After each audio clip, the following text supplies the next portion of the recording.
Welcome to the show, sports fans. This is the Treasure Valley Prepcast on IdahoSports.com.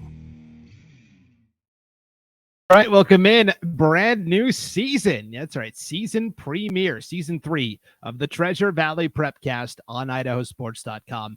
Hello and welcome in. My name is Brandon Baney, my co-pilot, and he's really the main pilot. He does the heavy lifting on the show. It is our District 3 resident and expert, Logan Green. LG, what's going on? Hey, Brandon. Can we talk about your new shelving back there in your new house? I like the Harry Potter book series back there. Yes. I like that. Yeah, it looks really good. Yes, I will give a detailed view of the new office here in just a second. I did want to introduce really quick and set up what the Treasure Valley Prepcast is all about, in case we've got any new fans, new listeners that are just stumbling upon this here in season 3. This is going to be your weekly one-stop shop for all of the biggest stories going on in District 3, 5A, all the way down to 1A, D2. Logan and I will get on every week for about half an hour. Sometimes we go a little longer, but we're going to kind of hit all the big stories that we see happening in the Treasure Valley. So, Logan, you are our District 3 expert. You live in Middleton.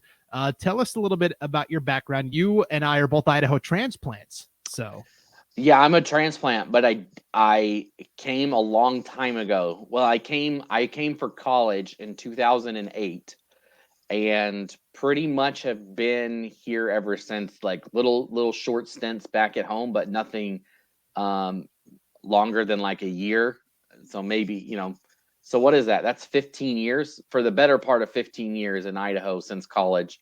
And I grew up in North Carolina, so a little different of the traditional move to Idaho that comes from the west. This one came from the east. So yeah, I grew up back there my entire life and then moved to Idaho. So it's been great. Idaho is a great place. Obviously, we all live here, so we all think that. And it's great to be able to follow the athletes. I started this in 2019, so I think I've gone through a full cycle of athletes, right? So I remember seeing kids play as freshmen, and they are gone now. They are gone. So I think that's my favorite part of this, and I think that's what there's lots of people out there that do what we do, and everybody's doing a good job. But I think one thing that we do great is we know these kids, your kids, right? We've watched them from a freshman, right, play all the way up to a senior, especially at the little schools where your freshman's playing heavy minutes and they are going to continue on to seniors. I think of like the kids at Garden Valley specifically. You see them grow, and so that's one of my favorite things about this job, right, is seeing them go from another one I think of, it's not District 3, but in Dietrich, Cody Power, he was a freshman playing at the state tournament, just coming in like this little kid, and then all of a sudden he's a senior and he's in charge. And so that's just always one of my favorite things about that, is to watch everybody come and get bigger and get better and take control. yeah, and just when that athlete leaves, there's usually a younger sibling that's coming through. Yep. And we even see that at the big levels with the 5As. Yeah. I think of Meridian right away. Malachi Martinez was a great quarterback. Well, his younger brother Zeke is now coming into his junior season. Mm-hmm. You have the Makitas at Eagle High. Ethan Makita, and now Eli Makita is a senior. So it's fun to see the family progression through the years. And that's really what we pride ourselves on here at IdahoSports.com, is bringing you and shining the spotlight. We do what we do. This show, our broadcasts, not to become rich and famous. Like if nobody knew who I was, that's fine by me. We do this to shine the spotlight on these incredible young men and women that are leading their communities, leading their athletic teams, and the coaches and parents that are also helping, make these young men and women incredible members of society. That's really what we're in this for. And so along those lines, if you are a parent, if you are a fan, if you are a coach, if you're a referee, whatever it is, and there is a story, there's a player, there's a team, there's a coach that you're like, hey, this is a pretty cool deal and it's not getting any love or attention,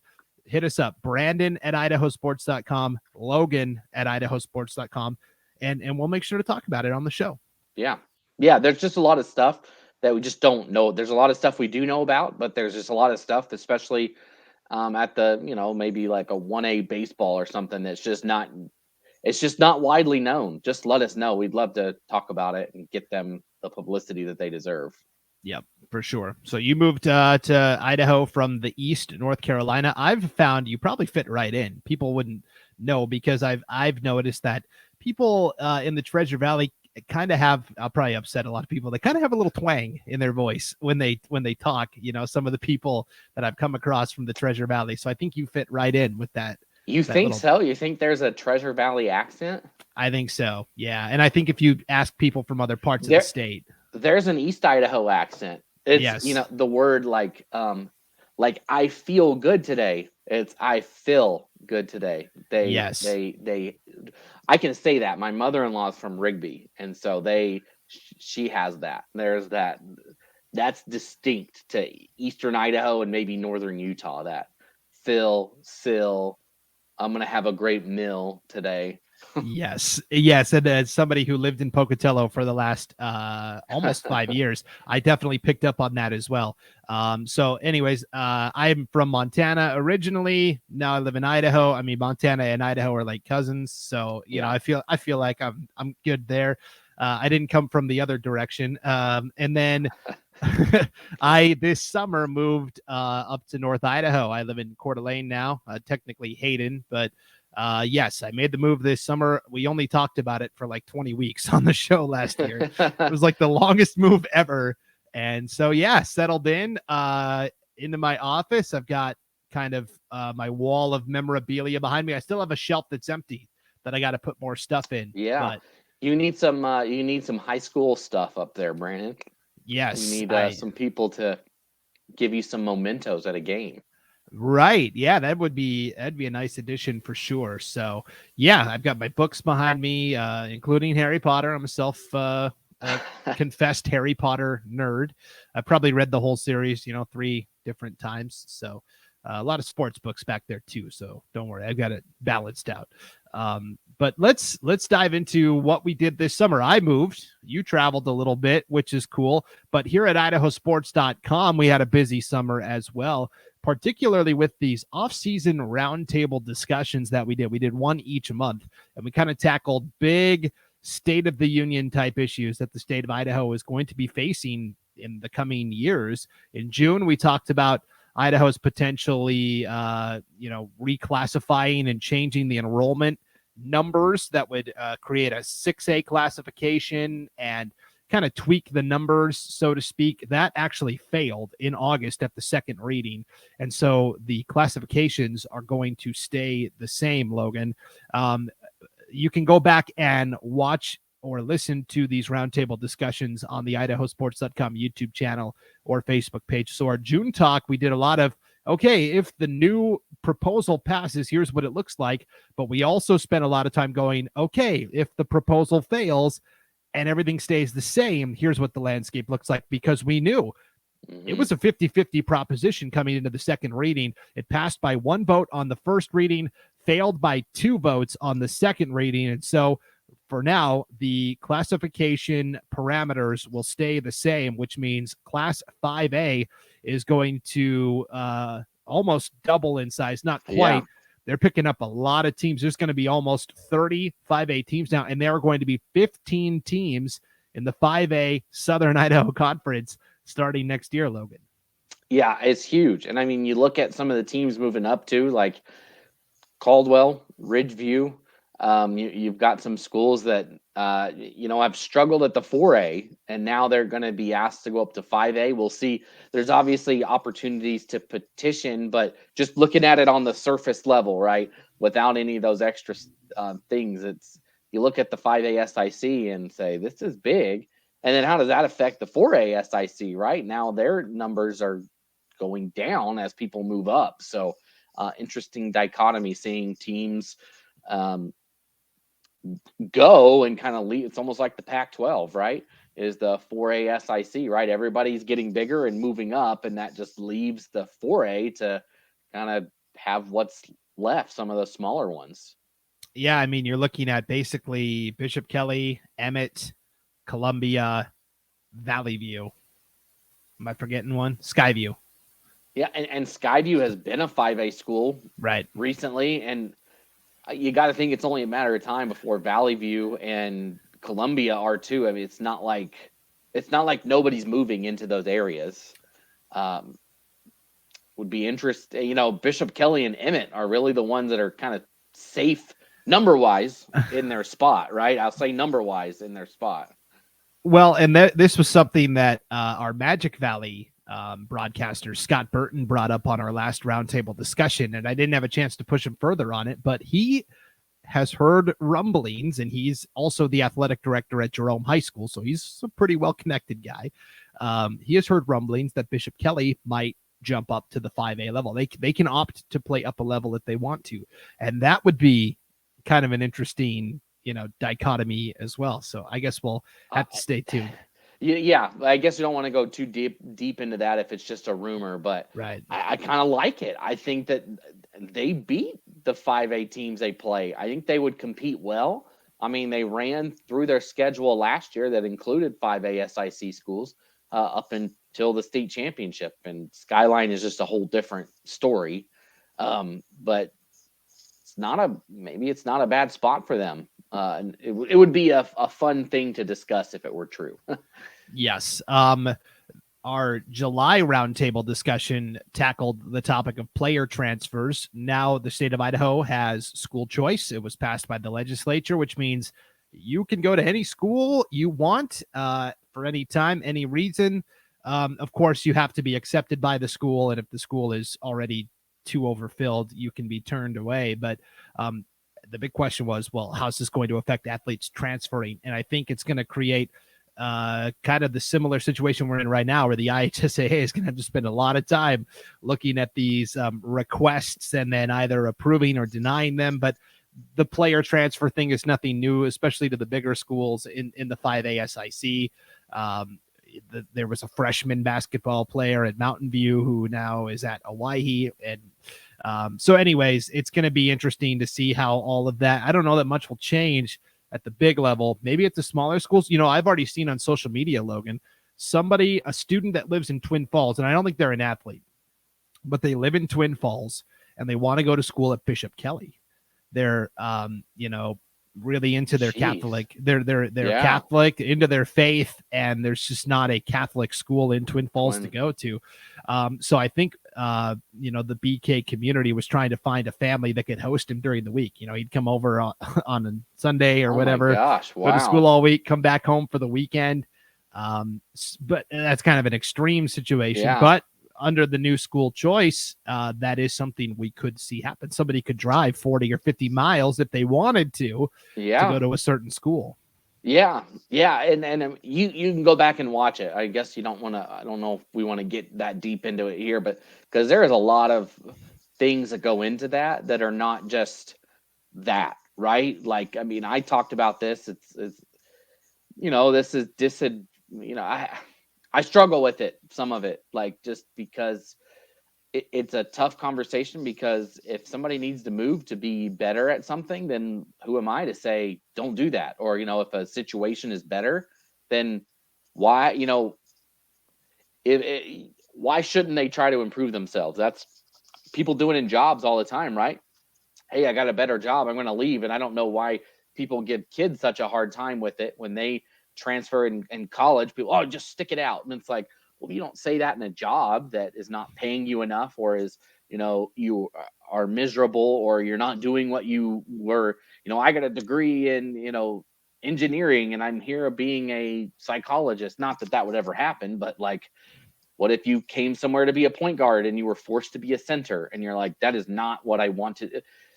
So I can see that, right? You should be able to be better, but who does this benefit? It benefits people that have the ability to do that, right? It's not going to benefit somebody that has two working parents that go work, somewhere at 6 a.m. and you're a freshman and nobody's there to drive you, or you don't have a car. How are you going to get there? There's so much that goes into it, and that I don't think we see at just surface level. Oh yeah, you can go anywhere you want. Oh, I can go there, but you know what? If you go there, you're taking a spot from somebody that's from there, especially if somebody were to go from a bigger school to like a Melba. I'm just making that up, right? It's not a true situation, but if somebody went from Skyview to Melba or whatever, do they take? That's ironic. That wasn't on purpose.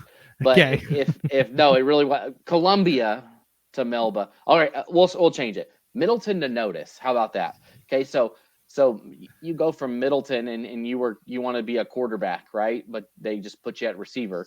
You move to Notice. All of a sudden now you bump this kid that's Notice through and through in his blood to being something he doesn't want because you wanted to be a quarterback. So it's just something to think about, that there's lots of different aspects to that rather than just you can go where you want. It'll have ripple effects for a long time. Yep, for sure. When we're talking about this too, I guess the rule I've kind of adopted, we did this on our Magic Valley Prepcast, our District 4 Prepcast last year with a very high profile athlete, and feathers were ruffled. I think there was a misunderstanding where we were on the side of the athlete, but because we brought up his name, he thought we were against him or whatever. So I'm not going to ever say a kid's name specifically, but I'll say, hey, this quarterback that was at Melba is now at Skyview, and you can piece it together yourselves. But I will say this as well. If you are an athlete and you are making that kind of high profile transfer, I mean, you have to be ready for people to talk about it. You can't be in a protective bubble.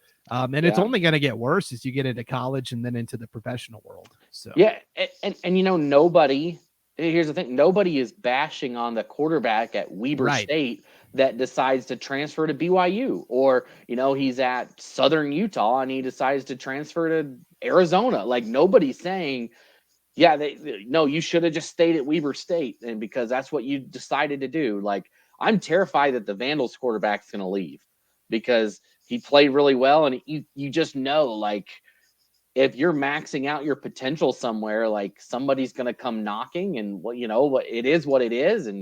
But like you said, like, people are going to talk about it, and it doesn't mean it's bad. It's going to happen. Like, I'm not judging anybody. I don't know enough to judge anybody or think anything of it. I don't have any dog in any fight here. So it's just a conversation that it'll happen, and just got to be prepared for people to bring it up, because it's that nobody's just going to brush it off and be like, oh yeah, whatever. Right. And there will be hard feelings, I think.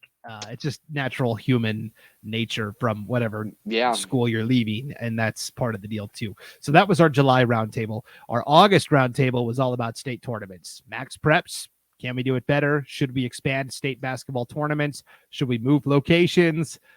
Logan, you put up a really interesting poll on our Instagram account, IdahoSports.com Instagram account, basically asking, hey, when you are traveling, when it's time for your team to go to state, do you prefer traveling and staying in the motel, or having it close to home and you stay at home?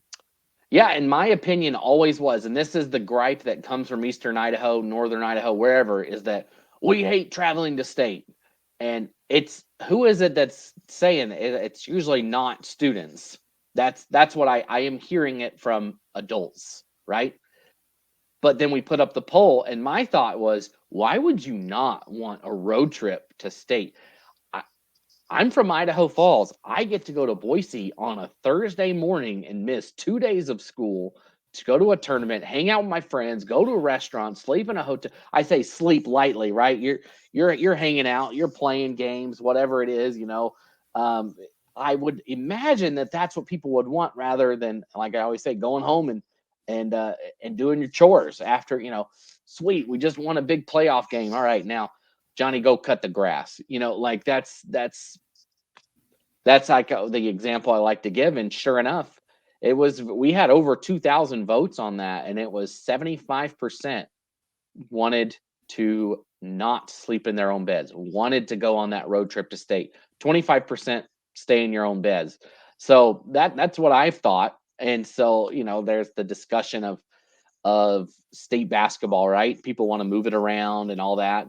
And Scott Burton brought this up on the round table, and you should go back and watch it because I thought it was really good. It was a good conversation because I think everybody can see all points of view with it.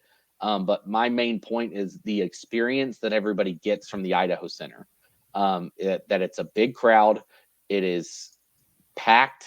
And so, we always hear everybody else's point of view, but I would be curious to hear your point of view. If you're in the Treasure Valley on state basketball, if you just send me an email, just right there, Logan at IdahoSports.com. Do you want to travel for state basketball or do you want it to stay here? Because we know that everybody else, at least the athletes, the majority of them think that they want to travel. Right. And so, and the experience of the Idaho Center, I don't know, Brandon, if that can be replicated somewhere else. I'm okay. Football moves around and it's great. State football, you were there. That state football championship between Rigby and Highland might have been the best high school experience event that I've been to. Completely packed, wall to wall, awesome. And that was in Pocatello. So we're not saying that Pocatello can't do it. I'm just saying the Idaho Center seems to be the place for state basketball.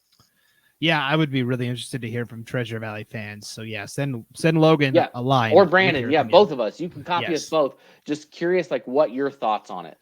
Would you rather stay put and be able to play your championship in a 10 to 12,000 seat arena, or go on a trip but your arena's got only 5,000 seats? Right. That's my thought. So yes. Where's the trade? What's the trade? Right. So again, those are our 3 off-season roundtable discussions that we had. You can go back and watch those on the IdahoSports.com YouTube channel, as well as the Facebook page if you happen to miss that along the way. We are officially into preview season, Logan. We have football previews for every team in the state once again that we are working on. If your favorite team's preview isn't there yet, it probably means your coach hasn't responded to us. Honestly, if we're just being honest. We have, I would estimate at this point, about 80% of the teams in ahead of the season debuting on Friday. We'll have the rest filled in here as the days and maybe into next week a little bit. We are working on statewide volleyball, boys soccer, girls soccer, and cross-country previews as well. Those will be up sometime late next week.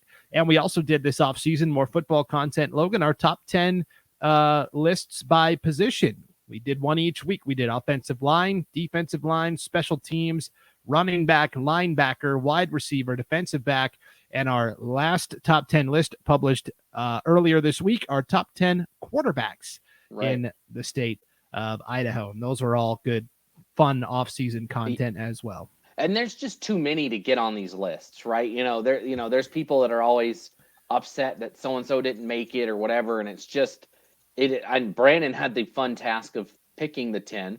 But I mean, you think about it, there's 140 people that didn't get picked for that list per each position, right? If you look at quarterback, right, there's roughly 150 schools, maybe we'll say 140 schools that play football.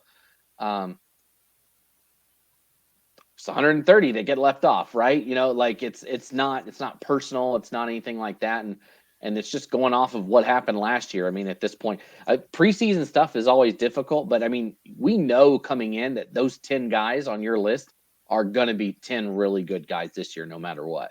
That's not to say that some other kid isn't going to come up and play better than them, but right now, looking at it, we know that those 10 are going to be some of the best in the state.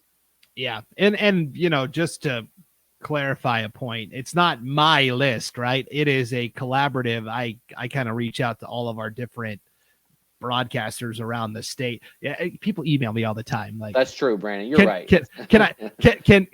Can my kid be on your list? It's not my list, but I just compile it and then write something about each player. That's why my name is in the byline, because I'm the one who does all the writing for it. But the list itself is made by several people, not just one power hungry person.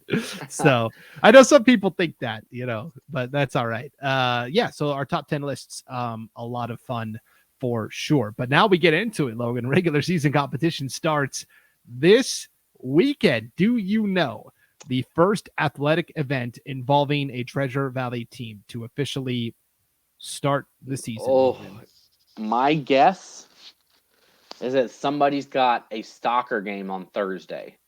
It's not Thursday, but it is Friday. Friday is the first day teams can officially start competition. So a soccer game will kick us all off, right? What a 5:00 game, something like that, or earlier. 3:30. 3:30. All right. On Friday, it is the Lewiston Bengals traveling to face Owyhee in a girls soccer match. So there you go. There, let the fireworks sound at Owyhee on Friday at 3:30, signaling that we finally made it back to sports season. Yeah, and Owyhee is working with a new head coach. Madison Brown took over for Rami Randstrom. Of course, Rami, great player, both high school and collegiately in the Treasure Valley. She had been the only coach in program history, but she steps aside, and Madison Brown is the new girls soccer coach at Owyhee this year, leading the Storm into action. Other girls soccer from the opening weekend on Friday, Valley View is traveling to Wood River. Homedale is hosting Nampa. Nampa is kind of playing an independent schedule in girls soccer this year, Logan, where they are playing a lot of 3A schools, some 4A schools. They're playing a couple of 5A opponents, but for the most part, it's kind of like an independent schedule that they have put together. So they're going to be hosting Homedale, which is a program that just started in the last couple of years as well. And then wrapping up the Friday slate, Ridgeview is at Mountain View, and Bishop Kelly is at Timberline. That BK Timberline matchup, I think, is going to be pretty tasty to open the season on Friday night at 6:00. So, and then into girls soccer on Saturday, Caldwell is at Wood River, Mountain Home is at Emmett, Boise is at Rocky Mountain. That's the one you want to circle on the calendar. Yeah, way to start it off. Yeah, Boise and Rocky on Saturday. That's going to be at 10:30 in the morning at Rocky Mountain on Saturday. Owyhee is going to be at Bishop Kelly, Capital at Centennial-Kuna at Meridian, Eagle at Middleton, Lewiston at Mountain View, Bora at Timberline. McCall Donnelly is at Lewiston to play the Bengals JV. Jerome is at Valley View as well. That is all on Saturday. Boys soccer Friday. It's a lot of the same matchups. You just flip who's home and who's away. Timberline is at Bishop Kelly. You've got Mountain View against Ridgeview, Lewiston taking on McCall Donnelly, Caldwell at Wood River, Centennial at Capital. Takes us into Saturday now. Rocky Mountain and Boise will play in boys soccer on Saturday at 11:30 in the morning at Boise High. That's one to circle. Middleton is at Eagle, Bishop Kelly at Owyhee, Timberline at Bora, Meridian at Kuna, Valley View at Jerome as well. And if that was a lot, and I read through that really fast, just go to IdahoSports.com and click on schedules or scoreboard, and you will see all of the games that are happening this weekend in soccer. So it's super convenient too, because you can filter it, right? Like up at the top, if you just want to see District 3 stuff, you can just filter it and see all the games right here. You don't have to look through, if you don't care about what's going on in Eastern Idaho, you don't have to filter through lots of North Fremont versus Salmon games. You can just see Treasure Valley. Just click the little drop down. So that's right. I don't want to be a know-it-all, but Salmon doesn't have soccer. So okay, Brandon. Okay, North Fremont and Firth. How about that? Is that better? Oh, could you imagine if I was one of those obnoxious people that was on social media all the time, stepping in to correct people? Yeah. Oh, my bad. Sorry about that. It's like my 9-year-old is always trying to tell my 6-year-old he's wrong on something, and I'm like, just let it go, because you know what, you're wrong on a lot of stuff too, and I don't fix it on you, so just let it go. Yeah, seriously. All right, let's wrap up today's show with a look at what's happening in football, Logan. This is called week 0, right? This used to be only a handful of teams would really have a game in week 0. Because the real kind of official start to the season is next week, week 1. But, with each passing year, more and more teams are signing up to play a week 0 game, Logan, because I think, and coaches, let me know if I'm wrong here, but when you are playing a week 0 game, you get to start a week earlier than other teams. And so I think coaches are going, an extra week with my team. Yeah, I'll take that. And we can build in a bye somewhere down the line. And because, I mean, what used to be, 2 or 3 games in week 0 in the Treasure Valley alone, we have 1, 2, 3, 4, 5, 6, 7, 8, 9, 10, 11 games involving Treasure Valley teams. And I wonder how much of that has to do with the fact that the 5A SIC has championship week, right? Where you want to build, if you could start this week, then you could throw in a bye in there, right? Somewhere in the mix. Because I think if you count it out, there's 9 total weeks this year, including week 0, like weeks of the regular season. And so if you can play that game early, you throw in a bye in there, then you're ready to go for that, that last game.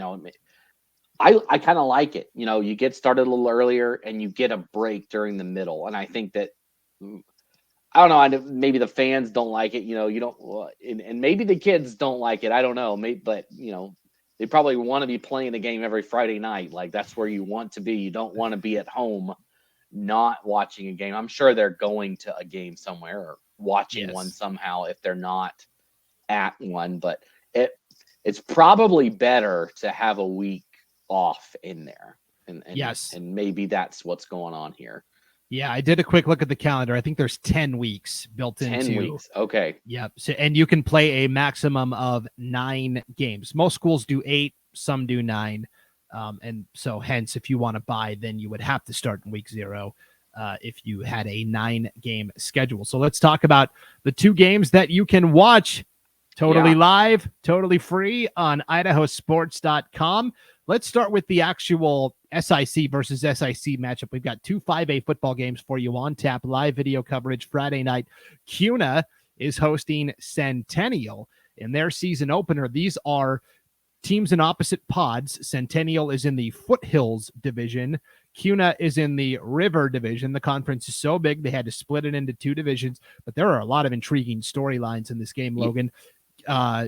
Tell me what the number one storyline you are going to look out for in this game, and then I'll tell you what else is on tap. Well, I really like the new coach, right, for Centennial, Keelan McCaffrey, moving over from Minico.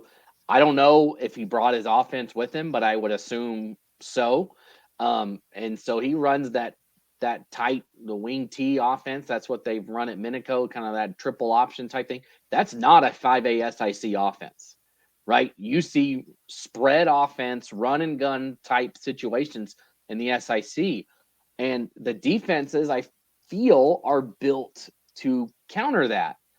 I am curious about Centennial. Like, will people struggle with if they're coming in Centennial, if they've changed their philosophy? I guess it remains to be seen. But if they do this, are people going to, it's going to take you always see this, right? When somebody plays Navy or Army or old school Georgia Tech, right? When they ran the triple option, you can throw stuff out the window, right? Because it is a different game. They can control the ball, hold it for 10 minutes at a time. So that's my thought. Coming in, can, Coach McCaffrey at Centennial change things around for the Patriots? Because if we're being honest, like, we're not bashing anybody. They've been a little irrelevant in football the last couple of seasons. And it would be nice to see Centennial back in it. Kuna, on the other hand, they made it to state last year. They did well, earned their spot, and they're always kind of a wild card. They can beat people they shouldn't. They could lose to somebody they shouldn't. So I think it's a good step in the right direction for whoever wins the game.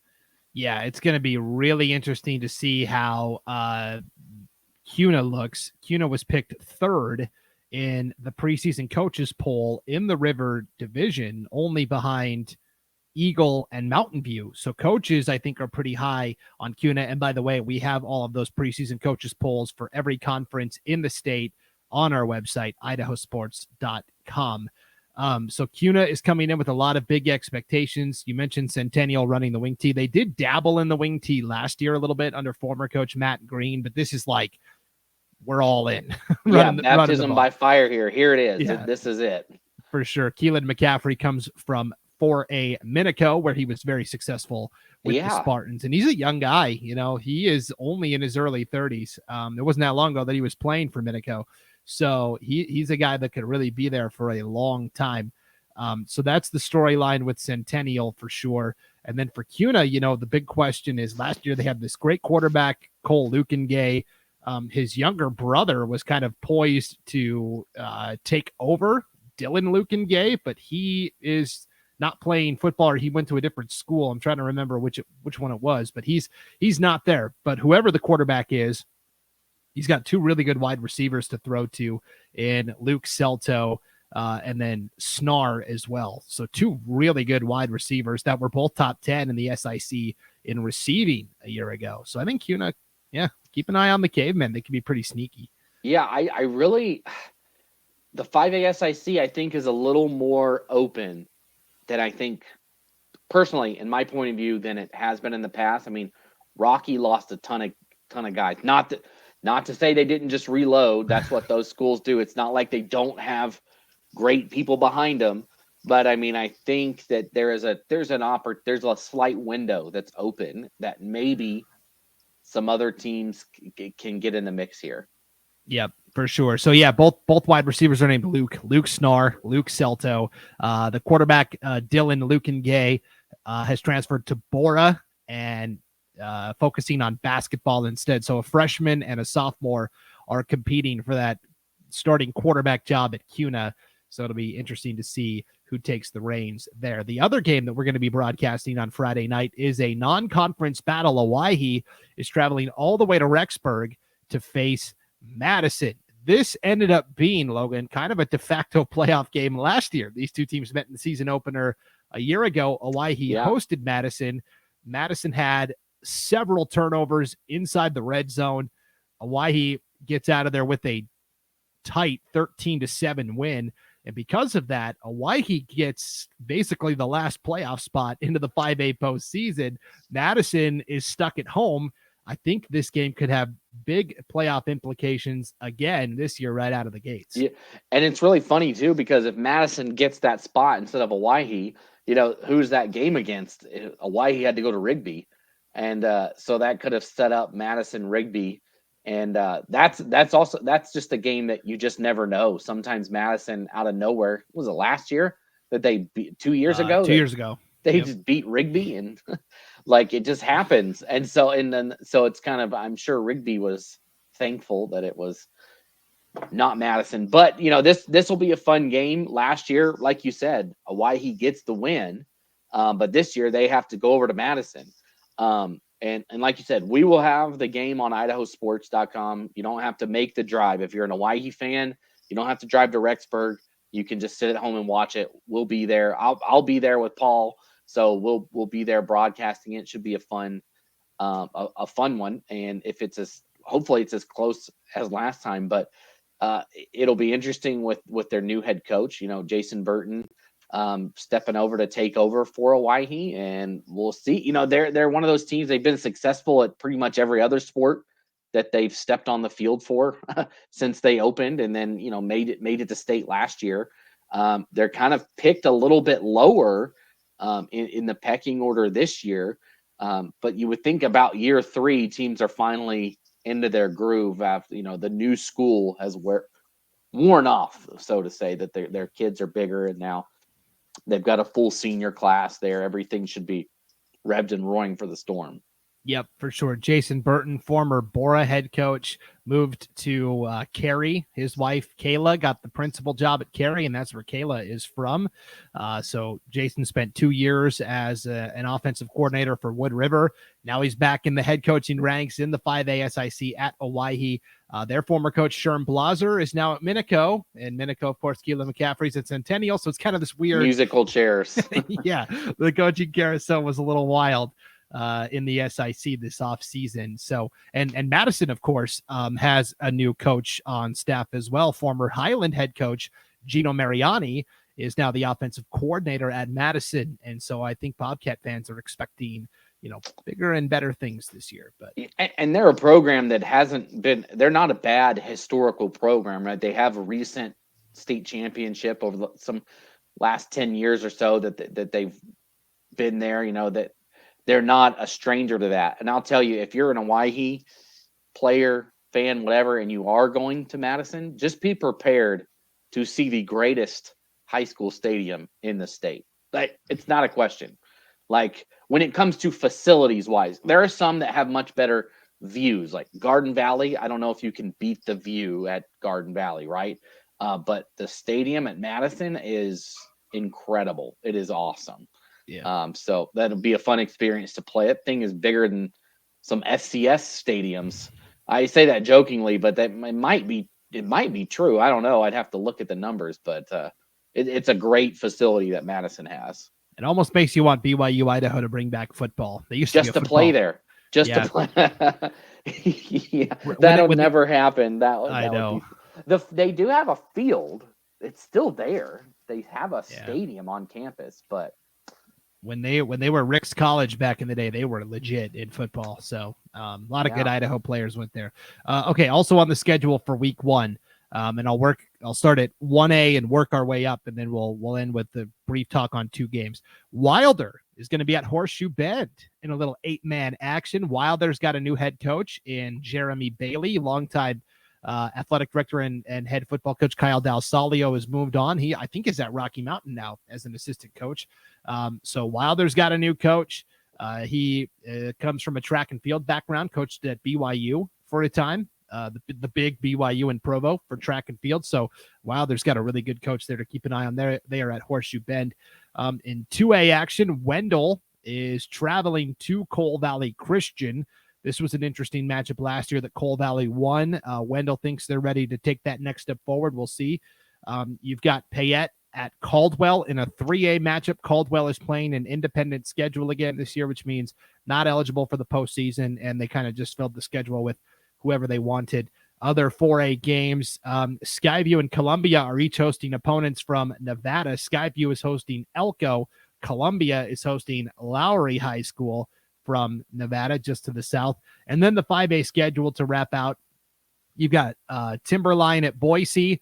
These are 2 teams that were picked towards the bottom of the standings in our preseason coaches poll, but an early chance for one of these 2 teams to maybe build a little bit of momentum going into the teeth of the schedule. You've got Bora at Capital. Bora is a team that's been picked fairly high in the preseason coaches poll. A lot of coaches are high on the Lions. They just missed out on the playoffs last year because of the division they were in. I think they were better than Owyhee, but because Owyhee was in a different division, they got in instead. Yeah. Capital's working in a brand new coach this year, Kevin Haston. So that's a storyline to keep an eye on there.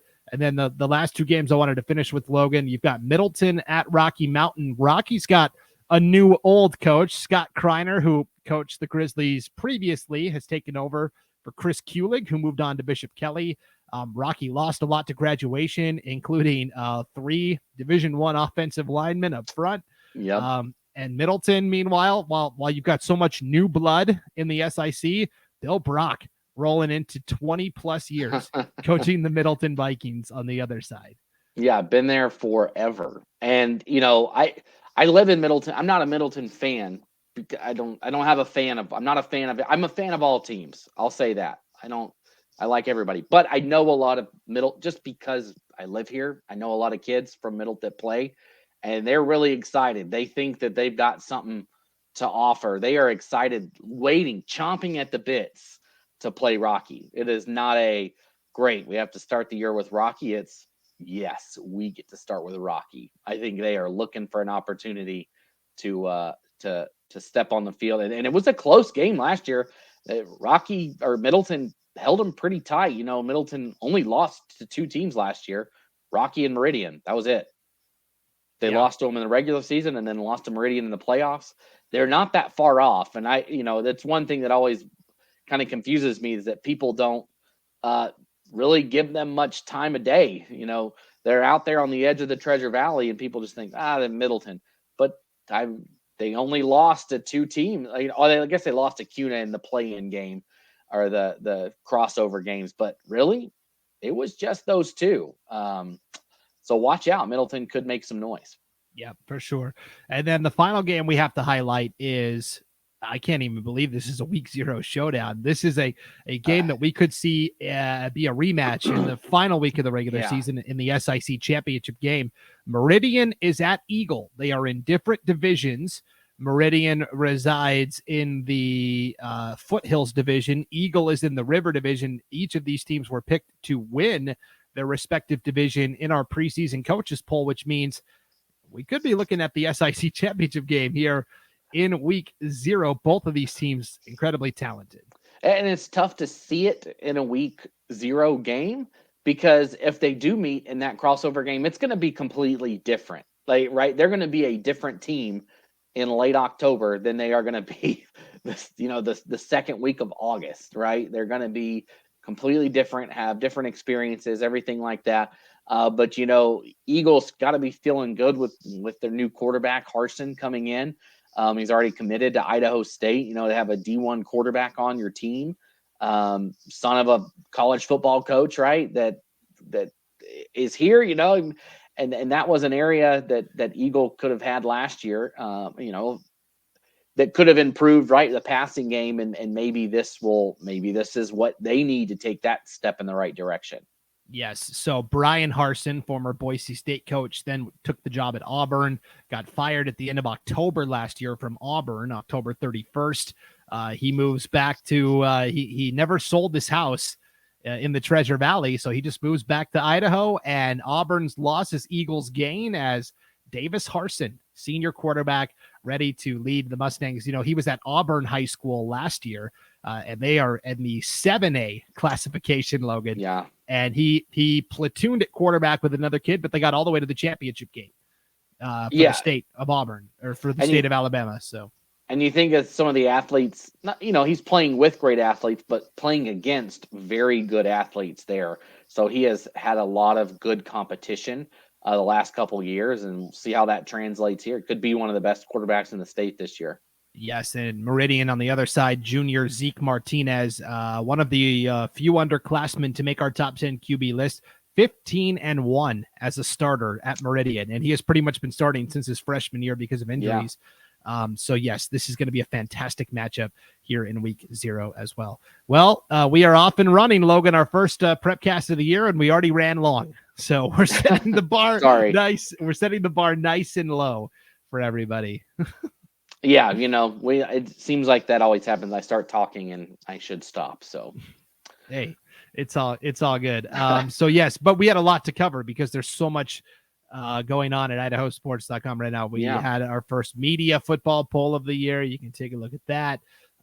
Basically, we're at the point of the year now where you're going to want to just check in on IdahoSports.com every day, because there's going to be something new every single day from now until the end of the school year, basically. So scores, standings, schedules. Check back the broadcast schedule. It's pretty well set, but if something changes, just be sure to check that, see when we're covering your team. But like you said, week 0, if your team is not playing, be sure to tune in. We'll have those 2 Treasure Valley games that you can watch.